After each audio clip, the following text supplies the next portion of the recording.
ప్రస్తుతం అందరి దృష్టి ఏప్రిల్ 11వ తేదీన జరగబోతున్న సార్వత్రిక ఎన్నికల మీదే ఉందని అనడంలో ఎలాంటి సందేహమూ లేదు. ఎలాగైనా సరే ఈసారి భారీ మెజారిటీతో విజయం సాధించాలని అధికార మరియు ప్రతిపక్ష పార్టీ నాయకులు తీవ్ర స్థాయిలో ప్రయత్నాలు జరుపుతున్నారనే చెప్పుకోవాలి. కొందరైతే గెలుపు కోసం తప్పుడు దారుల్లో పయనిస్తున్నారనే వార్తలు కూడా లేకపోలేదు.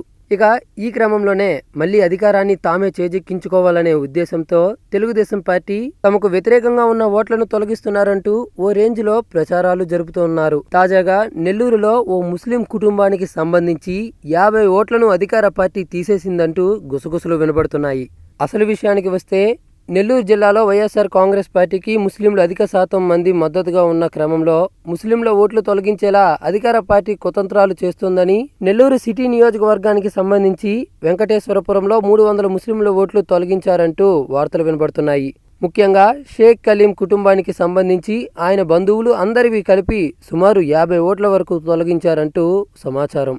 ఇక ఓటు నమోదు కోసం దరఖాస్తు చేసుకుంటే ఇద్దరికి మాత్రమే ఓటు హక్కు కల్పించారని, ఆ ఇద్దరికి కూడా వెంకటేశ్వరపురంలో కాకుండా కొత్తూరులో ఓటు హక్కు కల్పించారని, నెల్లూరు జిల్లా వ్యాప్తంగా ముస్లింల ఓట్లను చాలానే తొలగించారంటూ ప్రచారం నడుస్తోంది.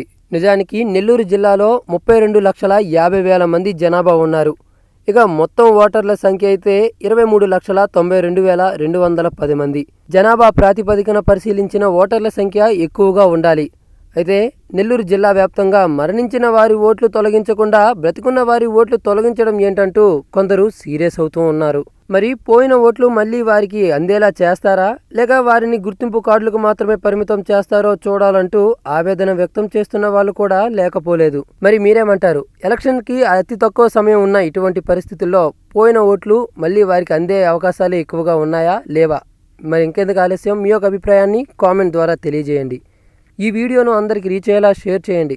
అదేవిధంగా ఎప్పటికప్పుడు ఇటువంటి లేటెస్ట్ అండ్ ఇంట్రెస్టింగ్ టాపిక్స్ను మీకు అందించే మా ఎస్ క్యూబ్ హంగామా ఛానల్ను సబ్స్క్రైబ్ చేయడం మాత్రం మర్చిపోకండి.